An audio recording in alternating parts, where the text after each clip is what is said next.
बिल्कुल आग लगी हुई है।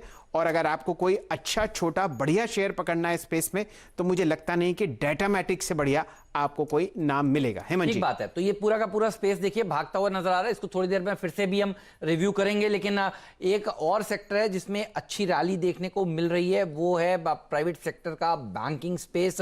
आरबीएल बैंक देखिए आज जो निकला है लो से, वो देखते ही बनता है। 3.5% की रिकवरी यहां पर देखने को मिल रही है। एचडीएफसी तो भागा है। एक्सिस बैंक में भी देखिए क्या शानदार रिकवरी देखने को मिल रही है। तो एक्सिस बैंक, आरबीएल बैंक, ये कुछ बैंक्स हैं जहां पर वीरू बढ़िया प्रदर्शन देखने को मिल रहा है। जी हाँ, आरबीआई बैंक डायरेक्टर साहब जब वो कॉल लेके हम ट्रेड कर रहे थे 250 की, उसमें आइए देखते हैं कितने क्रेडिट बना है अप्रोक्सीमेटली। अगर आप देखें वो कॉल अब आरबीआई बैंक की डे हाई पर है, तो ऑप्शंस आपके ग्रिप में आ गए होंगे। और वो शैली जी जो अपोलो पकड़ा था उसमें करीब करीब 71 पे वो ऑप्शन मार्क किया गया था और करीब करीब 78 का हाई लगा के आया है। तो करीब करीब 7-8 रुपये का आपको क्रेडिट वहाँ पे भी मिला होगा। मीनवाइल एक और चीज़ देखिए आप, कुछ स्टॉक्स जो कि अच्छा कर रहे हैं उसमें पीएसयू बास्केट में आरईसी 137.50 की ट्रेजेक्टरी में ट्रेड कर रहा है।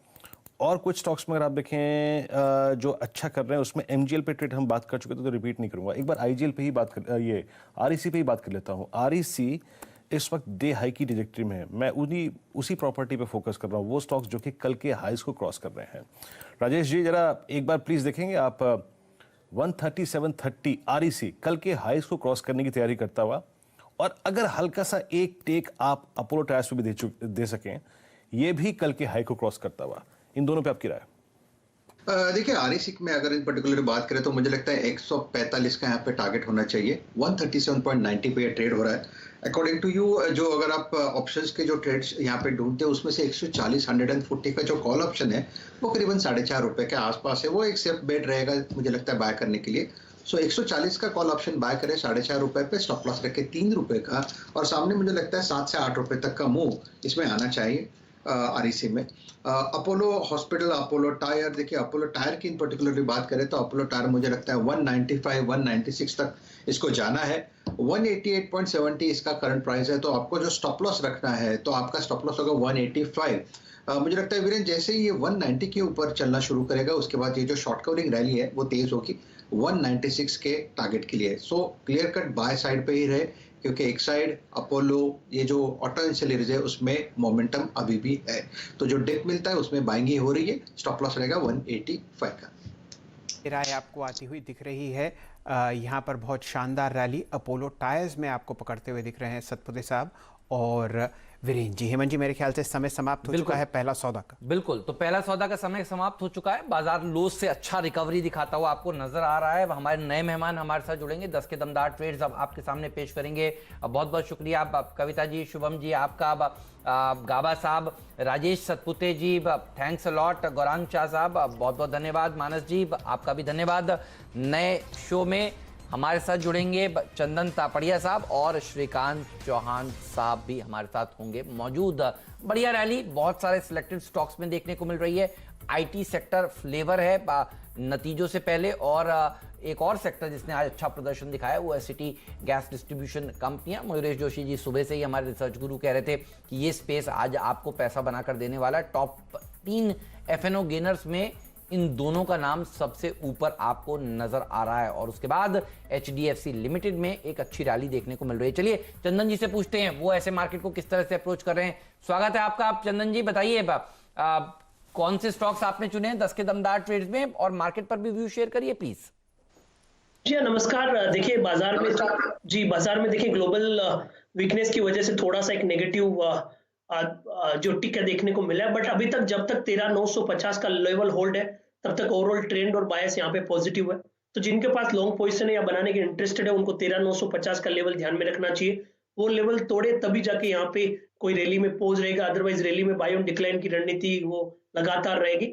और बैंक निफ्टी में देखें थोड़ा सा अंडर परफॉर्मेंस है, बट यहाँ पे 30,800 का सपोर्ट है। तो इन दोनों सपोर्ट के साथ यहाँ पे काम करना चाहिए, बट मेरा मानना है कि बाजार यदि रेंज में रहा तो भी स्टॉक स्पेसिफिक एक्शन तो क्लियरली देखने को मिलेगा।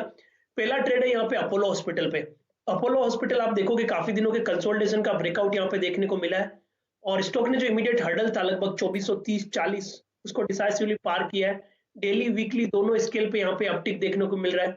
काउंटर में यहाँ पे आप देखोगे लगभग 3-4% के ओपन इंटरेस्ट एडिशन हुए हैं, लॉन्ग के बिल्टअप हो रहा है, रोल ओवर अच्छा है, तो इसलिए इस काउंटर में अपटिक बनने चाहिए। मौजूदा लेवल पे खरीदारी की सलाह रहेगी। स्टॉक में आप देखोगे 2400 का स्टॉप लॉस लगाना चाहिए, ऊपर में 2530-35 के टारगेट यहाँ पे हासिल होने चाहिए।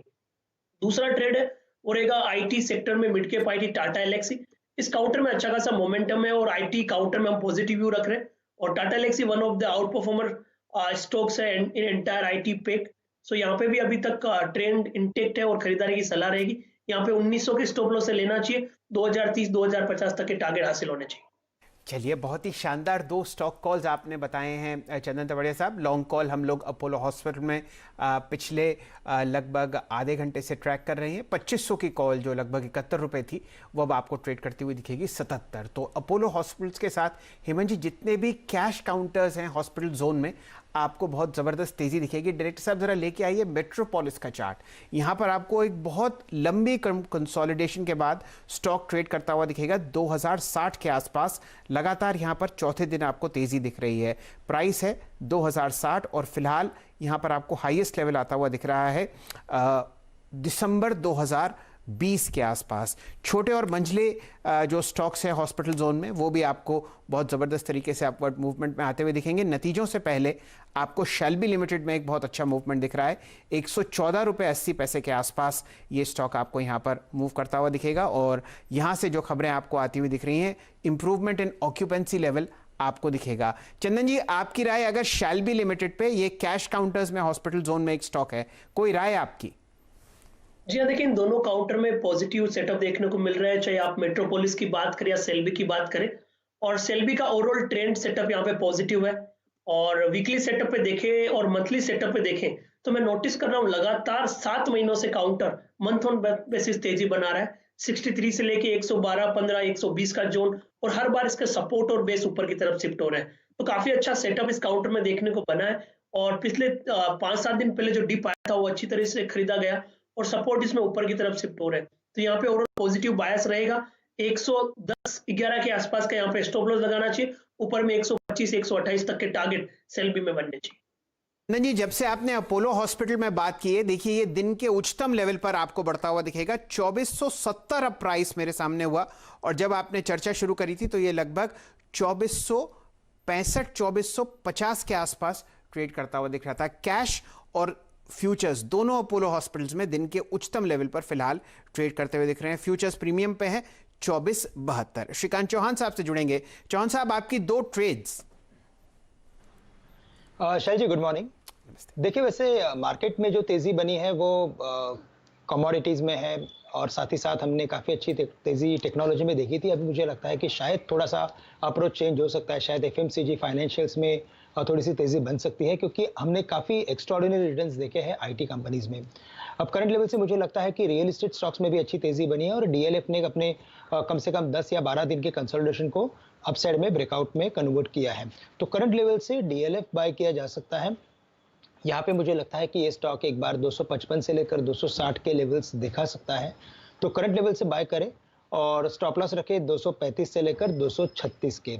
और साथ ही साथ मुझे लगता है कि एफएमसीजी काउंटर्स में अगर तेजी बनती है तो शैल जी यहाँ पे हिंदुस्तान लीवर पे हमें फोकस करना है, क्योंकि ये स्टॉक कई दिनों से 2420-25 के रेंज में काफ़ी स्ट्रगल कर रहा है। फाइनली आज के दिन में इसने उसमें एक ब्रेकआउट सा फॉर्मेशन बना लिया है, तो करंट लेवल से हिंदुस्तान लीवर में भी बाय करने की राय रहेगी, और टारगेट्स रहेंगे यहाँ पे 2490 के। स्टॉप लॉस हम रखेंगे 2410 रुपए का।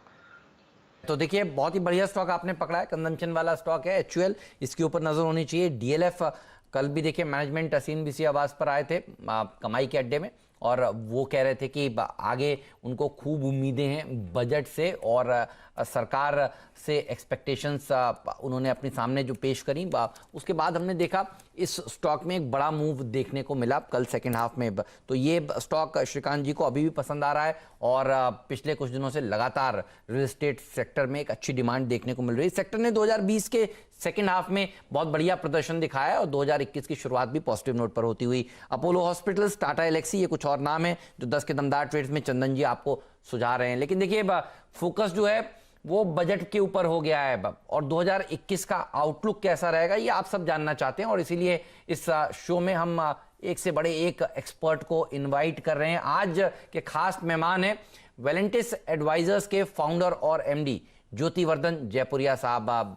स्वागत है सर सीएनबीसी आवाज पर। पहले तो आपको नए साल की खूब खूब शुभकामनाएं, आपको, आपकी टीम को, आपके परिवार को सीएनबीसी आवाज की तरफ से। बताइए सर, मार्केट का आउटलुक कैसा लग रहा है? और बजट एक सबसे बड़ा इवेंट है जिसकी चर्चा शुरू हो चुकी है पूरे देश भर में, आपकी अपनी उम्मीदें क्या हैं? आपको भी नए साल की शुभकामनाएं, सब दर्शकों को भी नए साल की शुभकामनाएं। तो बजट में अभी 1 महीना बाकी है। इस बार 3 चीज याद रखना पड़ेगा। एक तो लास्ट 1 साल में जो हुआ है, इसीलिए फाइनेंस मिनिस्टर के पास ज्यादा पैसे नहीं है देने को, क्योंकि है ना टैक्स कलेक्शन काफी कम हुआ है, क्योंकि है ना जीडीपी ग्रोथ नेगेटिव था, तो उस हिसाब से ज्यादा सॉफ्ट दे नहीं सकते। दूसरा, उनको पता है कि ग्रोथ स्लो डाउन है, तो ग्रोथ को किक स्टार्ट करना है, तो कुछ स्टिमुलस देना जरूरी है। तो फोकस रहेगा कि जो लिमिटेड पैसा है वो इंफ्रास्ट्रक्चर में लगा के है ना कैसे ग्रोथ को स्टिमुलस दे रहे हुए, जो कि है ना जीडीपी ग्रोथ बढ़ना चालू हो जावे। और तीसरा चीज, काफी अभी पैसा जैसे कहाँ से लाए, तो मेरे ख्याल से डिसइन्वेस्टमेंट पे काफी फोकस रहेगा। ये पिछले बजट में भी उन लोग ने 2 लाख करोड़ का टारगेट दिया था, वो पूरा उम्मीद था एक तो एलआईसी का आईपीओ आ जावे, दूसरा बीपीसीएल बिक जावे, पर ये कोविड के कारण हुआ नहीं है, तो वो अगले साल में पोस्टपोन हो गया है। तो उनकी उम्मीद रहेगी कि है ना डिसइन्वेस्टमेंट से 2-2.5 लाख करोड़ का बजटिंग कर रहे, और वो यदि आ गया तो वो पैसा मिल जाता है फाइनेंस मिनिस्टर को कि जाके है ना स्टिमुलस स्पेंडिंग कर सकते हैं। चलिए, ये राय आपको बजट पर आती हुई दिख रही है। जयपुरिया साहब, आप बहुचर्चित स्टॉक पिकर हैं और बहुत अरसे से आपने एक से एक बेहतरीन मल्टी बैगर्स अपने पोर्टफोलियो में रखे हैं और आपके क्लाइंट्स ने भी उनका बहुत फ़ायदा उठाया है। इस लेवल पर जब बाज़ार आपको एक रिकॉर्ड लेवल पर दिख रहा है, कम से कम निफ्टी पर, कहाँ आपकी नज़रें हैं? कहाँ आपको वैल्यूएशन में थोड़ी सी कमी दिख रही है और कहाँ आपका जाल बिछा हुआ है? तो जैसे आप सही बोल रहे हैं, वैल्यूएशन अभी सस्ता नहीं रहा, वैल्यूएशन काफी महंगा हो गया है। मार्केट 21-22 टाइम 1 साल फॉरवर्ड हो गया है, जो यदि अपने देखे लास्ट 20 साल का हिस्ट्री तो एकदम ऊपर के रेंज में है। पर यहाँ से अभी जो ग्रोथ आएगा स्टॉक प्राइसेस में, वो एक तरह से अर्निंग्स ग्रोथ रहेगा। लास्ट 2-3 साल में अपने देखे तो काफी री रेटिंग से स्टॉक प्राइसेस बढ़े थे, पर अब आगे में जाके सब अर्निंग्स ग्रोथ से बढ़ेंगे। तो यहाँ 2 चीज अपने को देखने को मिलेगा। अभी तक जो है वो वैल्यू नहीं चल रहा था, ग्रोथ स्टॉक्स चल रहे थे, और ग्रोथ स्टॉक्स काफी महंगे हो चुके हैं। सबसे ज्यादा यदि वैल्यूएशन देखे तो उधर ही है ना 60-70 टाइम पे सब ग्रोथ स्टॉक चल रहे हैं। तो वैल्यू जो अभी तक नहीं चला है, तो मेरा अंदाज है कि अगला 2-3 साल वैल्यू का फेज आ गया है, तो उधर से वैल्यू चलेंगे। हम लोग देख रहे हैं 2-3 सेक्टर में हम लोग का ध्यान है। एक तो सीमेंट में है, जो अगला 2-3 साल में कैपेसिटी एडिशंस काफी कम हो रहे हैं, डिमांड स्ट्रांग रहना चाहिए। गवर्नमेंट भी यदि कुछ स्टिमुलस मेजर करती है तो उससे सीमेंट को फर्क पड़ेगा।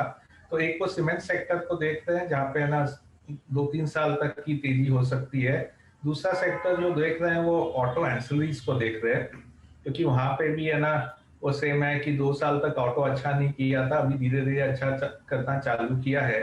तो ऑटो एंसिलरीज में क्या रिप्लेसमेंट डिमांड भी आएगा, और है ना ओईएम का डिमांड भी बढ़ेगा, जैसे है ना बिक्री बढ़ती है।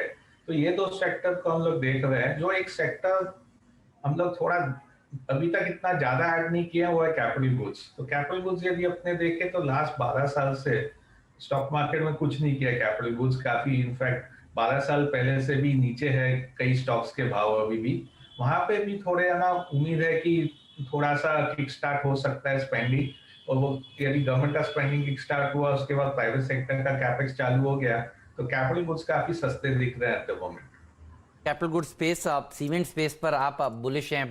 एक स्पेस जिसने मार्च के लोस से सबको माला माल किया है, उस पर भी आपकी राय चाहता हूं, और वो है आईटी स्पेस। और आज भी हम देख रहे हैं कि बाजार हाइज पर हाइज लगा रहा है, और ये स्पेस भी हाइज पर हाइज लगाता जा रहा है। विप्रो, टीसीएस, इन्फोसिस, टेक महिंद्रा, सबने आज नए 52 वीक हाइज लगाए हैं। सेंसेक्स निफ्टी जरूर लाल निशान में नजर आ रहे हैं। ये बताइए स्पेस पर आपका व्यू क्या है?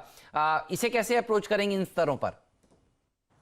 तो एक ये आईटी स्पेस और दूसरा फार्मा भी है जो मार्च से अच्छा किया है। तो ये दोनों स्पेस अच्छे हैं, ये लॉन्ग टर्म अच्छे स्पेस है, और थोड़ा ना पोर्टफोलियो में हरदम हम लोग के आईटी और फार्मा रहते ही है हरदम।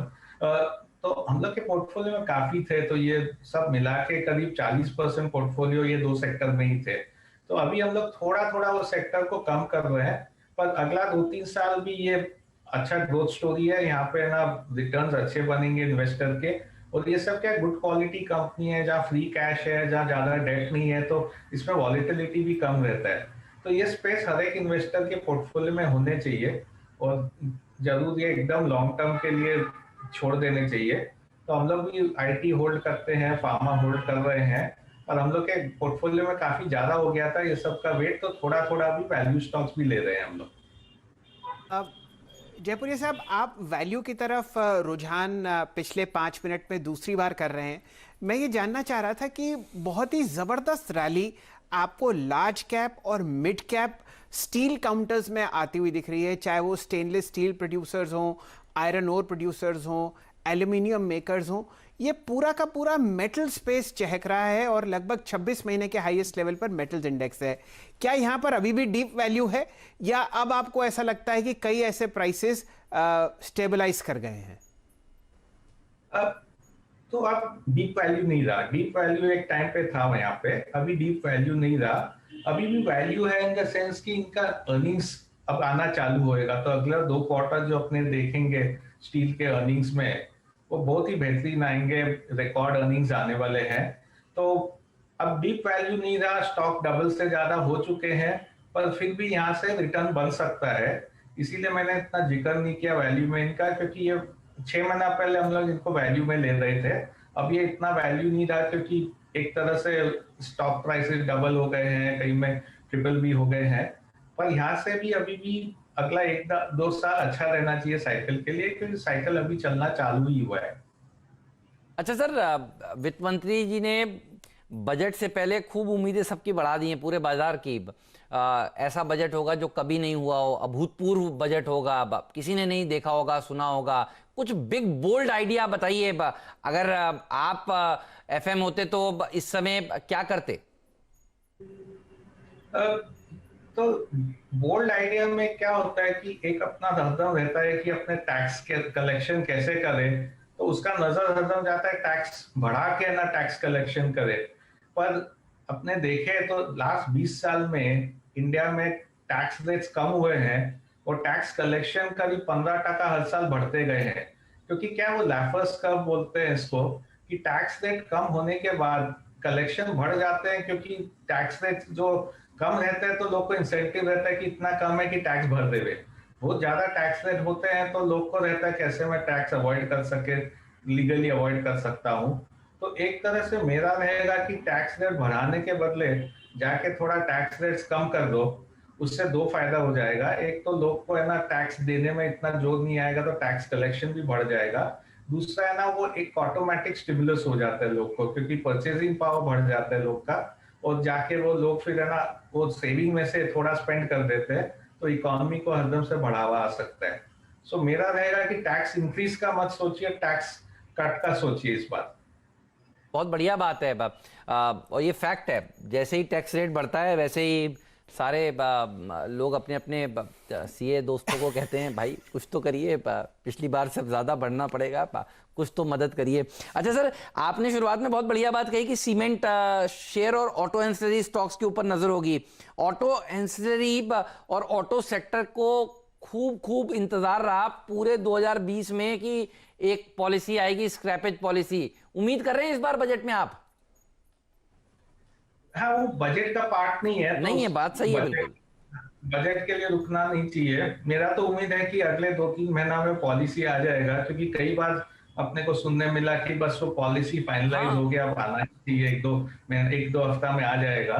तो मेरा उम्मीद है कि अगला 2-3 महीना में पॉलिसी जरूर आ जाएगा, क्योंकि इकोनॉमी का एक तरह से जो अप्रैल मई में हो गया था, उसके बाद इकोनॉमी ऊपर जा रही है। अब ये मोमेंटम सस्टेन करना जरूरी है। तो स्क्रैपेज पॉलिसी से बिना कुछ ज्यादा पैसा लगे है ना वो मोमेंटम सस्टेन हो सकता है। तो इसीलिए मैं उम्मीद करता हूँ कि जैसे ही अभी इन लोग बजट का सोचेंगे, इकोनॉमी को सस्टेन कैसे करेंगे, तो ये स्क्रैपेज पॉलिसी का भी अनाउंसमेंट आ जाएगा। जयपुरी साहब, इस हफ्ते या अगले हफ्ते आपको एक नया इंडेक्स एफएनओ में आता हुआ दिखेगा, सीएनएक्स फाइनेंस इंडेक्स। हम लोग काफ़ी शानदार तेज़ी कुछ गिने चुने एनबीएफसीज में ऑलरेडी देख रहे हैं पिछले 2-3 महीने से। ओवरऑल एनबीएफसी थीम आपको कैसा लगता है? क्या यहाँ पर जो बड़े लोग हैं वो और बड़े होते हुए दिखेंगे, या कुछ ऐसी पिक्स हैं मिड कैप स्पेस में एनबीएफसीज में जहां आप अपने पोर्टफोलियो पर ध्यान दे रहे हैं? तो एनबीएफसी क्या अपने एक कैटेगरी में डाल देते हैं सबको, पर काफी डाइवर्स एनबीएफसीज है, क्योंकि एक हाउसिंग फाइनेंस के एनबीएफसी है, दूसरे व्हीकल फाइनेंस के एनबीएफसीज है, तीसरे उसमें माइक्रो फाइनेंस लेंडिंग आते हैं, चौथे गोल्ड फाइनेंस आते हैं। तो सब अलग अलग साइकिल में अलग अलग रिस्क प्रोफाइल में खेलना पड़ता है। हम लोग काफी लास्ट 18 महीना से गोल्ड फाइनेंस कंपनीज पे काफी ध्यान दे रखे थे, क्योंकि उनका एकदम सेफ लेंडिंग था। पर अभी जैसे जैसे इकोनॉमी पिकअप हो रहा है, थोड़ा हम लोग का ध्यान अभी जा रहा है ये जो व्हीकल लेंडिंग एनबीएफसीज है उस पर भी जा रहा है, क्योंकि वहां पे अभी जैसे जैसे ऑटो इंप्रूव होएगा, यदि वो स्क्रैपेज पॉलिसी आ गया तो वहाँ डिमांड भी पिकअप होएगा, वहां पे ना अच्छा तेजी बनने का उम्मीद है। तो एनबीएफसीज अच्छे हैं। एनबीएफसीज में एक ही चीज याद रखना है कि ये है ना डबल लेवरेज हो जाते हैं एक तरह से। तो जब इकोनॉमी खराब करती है तो एनबीएफसीज भी काफी नीचे से है ना शेयर प्राइस गिर जाते हैं, और जैसे इकोनॉमी पिकअप होती है तो इनमें बहुत लेवरेज मिलता है और काफी परफॉर्मेंस भी अच्छा हो जाता है, शेयर प्राइस भी अच्छे चलने लग जाते हैं। और सही कहा आपने बाप। अच्छा सर, हम लोगों ने एक पोल कराया सीएनबीसी आवाज पर, आप जैसे कई एक्सपर्ट्स ने उस पोल में पार्टिसिपेट किया, और हमारा सवाल सबसे पहला उनसे ये था कि क्या लगता है एक प्री बजट रैली देखने को मिलेगी? और 95% पार्टिसिपेंट्स ने कहा बिल्कुल एक प्री बजट रैली देखने को मिल सकती है इंडेक्स में। आप कौन से सेक्टर्स बजट से पहले पसंद करेंगे खरीदने के लिए, बजट स्पेसिफिकली, और इंडेक्स पर आपका क्या व्यू है? एक छोटी रैली की उम्मीद करना सही होगा? मेरा थोड़ा व्यू अलग है लोग से, एंड उसका रीजन बजट नहीं है। उसका रीजन है कि ग्लोबल मार्केट्स, इंडिया मार्केट जो भी है, लास्ट क्वार्टर में बहुत ज्यादा रैली दे चुका है। तो यदि अपने ना हिस्ट्री देखे तो जब भी दिसंबर अच्छा होता है तो टिपिकली जनवरी इतना अच्छा नहीं होता है। तो लास्ट यदि 17 साल का हिस्ट्री देखे तो 13 बार 17 में से जनवरी में रिवर्स हुआ है जो दिसंबर का है ना मार्केट परफॉर्मेंस हुआ है। तो जब दिसंबर में नेगेटिव है तो जनवरी प्लस हो जाता है, जब दिसंबर प्लस है तो जनवरी माइनस हो जाता है। तो काफी एक अच्छा रैली दे चुका है, मार्केट को भी एक कंसोलिडेशन का दरकार है। तो मेरे हिसाब से यदि करेक्शन आ जाए मार्केट में तो अच्छा रहेगा, एक हेल्दी करेक्शन हो जाएगा, क्योंकि इस लेवल पे वैल्यूएशन महंगे हैं और ज्यादा उम्मीद बना के मार्केट चलता रहे तो बाद में फिर है ना वो वैल्यूएशन संभालना मुश्किल हो जाता है। तो मेरे हिसाब से अच्छा रहेगा यदि इस महीने में अपने को -2-3% या -5% मार्केट में मिले, जो कि 5% गिरावट देखने मिले, तो बजट में अपने जब जाएंगे तो एक्सपेक्टेशन कम रहेगा, तो इसीलिए फिर बजट का ज्यादा डिसअपॉइंटमेंट नहीं होएगा। नहीं तो हरदम देखने मिलता है कि बहुत उम्मीद के साथ बजट में जाते हैं, फिर बजट अच्छा आता है तो भी मार्केट गिर जाता है, क्योंकि उम्मीद बहुत ज्यादा बन जाती है। तो जयपुरिया साहब, आपने राय बहुत अच्छी दी कि अगर 5% नीचे आपको बाजार दिख जाए तो बजट एक्सपेक्टेशंस थोड़ी ठीक हो जाती हैं और बाजार भी बिल्कुल चुस्त दुरुस्त हो जाता है, नए लोग उसमें आपको आते हुए दिखेंगे। ये बताइए, इत्तेफाकन आपको बाजार 5% नीचे मिल जाता है तो आपकी बाय लिस्ट में पहले 3 स्टॉक्स कौन से होंगे? एक मिड कैप, एक लार्ज कैप और एक स्मॉल कैप। तो हम लोग क्या स्टॉक स्पेसिफिक नाम तो नहीं बोल सकते, पर एक सीमेंट स्टॉक जरूर रहेगा उसमें, मार्केट यदि नीचे आ जाता है तो। एक उसमें है ना आईटी या फार्मा स्टॉक रहेगा, और तीसरा स्टॉक एक है ना ऑटो एंसिलरी से रहेगा। तो ऑटो एंसिलरी में हम लोग एचसीवी की तरफ देखेंगे, जो ट्रक का है ना ऑटो एंसिलरी है, या तो स्प्रिंग बनाते हैं या एक्सेल बनाते हैं जो ट्रक्स को सप्लाई करता है, वो उसमें ले लेंगे। और सीमेंट में एक मिड कैप सीमेंट ले सकते हैं जो है ना नॉर्थ बेस्ड प्लेयर हो गए, और एक फार्मा ले सकते हैं जो लार्ज कैप या मिड कैप फार्मा हो सकता है। अच्छा सर, फ्लोज के ऊपर बात करनी है आपसे। हमने देखा है फ्लोज पिछले 3 महीने में बहुत ही गजब के आए हैं। इवन जनवरी की शुरुआत में भी आप देखिए जितने भी ट्रेडिंग सेशंस हुए हैं, पैसा आता जा रहा है। अब ये कंटिन्यू रह सकता है आगे भी क्या, ये सस्टेनेबल है, या आपको लगता है कि the best is behind us? नहीं, देखिए फ्लोज आएंगे, पर दो चीज मैं आपको बता दूं। एक तो इस बार थोड़ा ज्यादा फ्लोज आया क्योंकि इंडिया का एमएससीआई वेट चेंज हो गया। एमएससीआई का रीबैलेंसिंग हुआ था नवंबर में, तो इंडिया का वेट करीब 10% बढ़ गया था एमएससीआई से। तो नवंबर में वो फ्लोज थे, वो रीबैलेंसिंग फ्लोज थे। तो ये इवेंट खत्म हो गया है, पर जो दूसरा इवेंट है वो कंटिन्यू करेगा, वो है डॉलर इंडेक्स। तो डॉलर जब वीकन होता है तो इमर्जिंग मार्केट में हरदम फ्लो ज्यादा जाते हैं। डॉलर जब स्ट्रेंथन होता है तो फ्लोज डेवलप मार्केट यूएस में चले जाते हैं। तो मेरा अनुमान है कि ये डॉलर इंडेक्स वीकन होते रहेगा, इसीलिए इमर्जिंग मार्केट में फ्लो आते रहेंगे और इंडिया का भी उसका बेनिफिशियरी मिलने वाला है। तो फ्लोर आएंगे, पर एकदम है ना ऊपर नीचे थोड़े हो सकते हैं, क्योंकि ग्लोबल मार्केट्स भी अभी काफी ऊपर है, वहां भी वैल्यूएशंस काफी महंगा है। तो हो सकता है कभी ना कभी नेगेटिव फ्लोज भी आ सकते हैं, पर यदि अपने पूरा 2021 देखे तो फ्लोज काफी अच्छे रहेंगे इंडिया में। आपको फ्लोज पर आती हुई दिख रही है। जयपुरी साहब, कोई अगर आपका रुझान हो कमोडिटीज़ की तरफ, तो गोल्ड और सिल्वर पर आपसे राय लेनी है। बहुत ही शानदार रैली हमने पिछले साल देखी, गोल्ड में लगभग 27% तेज़ी, और अभी भी कोई ऐसा नहीं है कि यहाँ पर आपको वीकनेस आती हुई दिख रही हो। कमोडिटीज़ में प्रेशियस मेटल्स पर आप क्या व्यू रख रहे हैं? क्या आपके व्यक्तिगत और पीएमएस पोर्टफोलियो में गोल्ड की कितनी प्रतिशत आपको हिस्सा दिखेगा? तो गोल्ड मैं देखता हूँ गोल्ड को एक तरह से इंश्योरेंस की तरह। तो जब भी कुछ वर्ल्ड में प्रॉब्लम हो जाता है, भारत में प्रॉब्लम हो जाता है, तो गोल्ड एसेट बहुत सेफ रहता है और गोल्ड ऊपर जाता है। यदि अभी ये वैक्सीन रोल आउट ठीक से हो गया और वैक्सीन सक्सेसफुल हो गया, तो मेरे हिसाब से गोल्ड इतना अच्छा एसेट क्लास नहीं रहेगा। ज्यादा गिरेगा नहीं, पर बेसिकली जो रिटर्न्स देखे हैं गोल्ड में लास्ट 3-4-5 साल में, gold is one of the best asset classes. वो सेम एसेट क्लास अभी अपने को देखने को नहीं मिलेगा। दूसरा है, जो गोल्ड अपने इंडिया का प्राइस देखते हैं तो वो है, उसमें एक्सचेंज रेट का भी काफी महत्व हो जाता है, क्योंकि हर साल 6-7% यदि एक्सचेंज रेट डेप्रिशिएट होता है तो गोल्ड का प्राइस उतना बढ़ जाता है। तो अगला 1 साल मेरा अनुमान है कि ज्यादा रूपी डेप्रिसिएशन नहीं होएगा, तो उसके कारण भी गोल्ड प्राइसेस इतना नहीं बढ़ेंगे। देखिए, ये राय गोल्ड पर बहुत बहुत शुक्रिया जयपुरिया साहब, समय निकालने के लिए, इस चर्चा में शामिल होने के लिए। बजट के दिन फिर से मुलाकात होगी। धन्यवाद आपकी एक्सपेक्टेशंस हमें बताने के लिए। और बात सही है, थोड़ा अगर हल्के होकर जाएंगे बजट में तो फिर बढ़ने का मौका मिलेगा, और बहुत हैवी होकर जाएंगे तो फिर वहां पर गुंजाइश थोड़ी कम रह जाएगी। धन्यवाद आपका। Cement, auto ancillary, IT, pharma, ये कुछ सेक्टर्स हैं जो पसंद आते हैं, और फ्लोज कुछ कंटिन्यू रह सकते हैं आगे भी एफआईआईज के। लेकिन यहां से एक्शन और बढ़ेगा, घटेगा नहीं। देखिए, भारतीय बाजारों में थोड़ी सी वॉल्टिलिटी देखने को मिल रही है, और कारण है ग्लोबली बाजारों में जो उठापटक देखने को मिला है, उसके कारण। थोड़ी देर पहले हम लोग देख रहे थे डाउ फ्यूचर्स जो था वो कंफर्टेबली हरे निशान में था, और इस समय देखिए वो लाल निशान में आता हुआ नजर आ रहा है। तो पहला डिप तो देखिए खरीदारी की तरफ हुआ, लेकिन अब ये सेकेंड डिप आपको मार्केट में देखने को मिल रहा है। यहां पर भी उम्मीद तो यही है, बाय ऑन डिप्स की रणनीति रखेंगे तो आपका पैसा बनता हुआ नजर आएगा। 200 पॉइंट नीचे इस समय सेंसेक्स नजर आ रहा है, 100 पॉइंट नीचे आपको बैंक निफ्टी नजर आ रहा है, और अब 1/4% से ज्यादा की गिरावट मिड कैप इंडेक्स में देखने को मिल रही है। तो बुल्स और बेयर्स में रस्साकसी जो है प्रदीप जारी है। जी हाँ, और अगर आप देखें तो निफ्टी के लिए करीब 14,050 के आसपास शुरुआत में हम टिकते हुए नजर आए थे, फिर से हम उसी लेवल के करीब पहुंच रहे हैं, और बैंक निफ्टी में भी।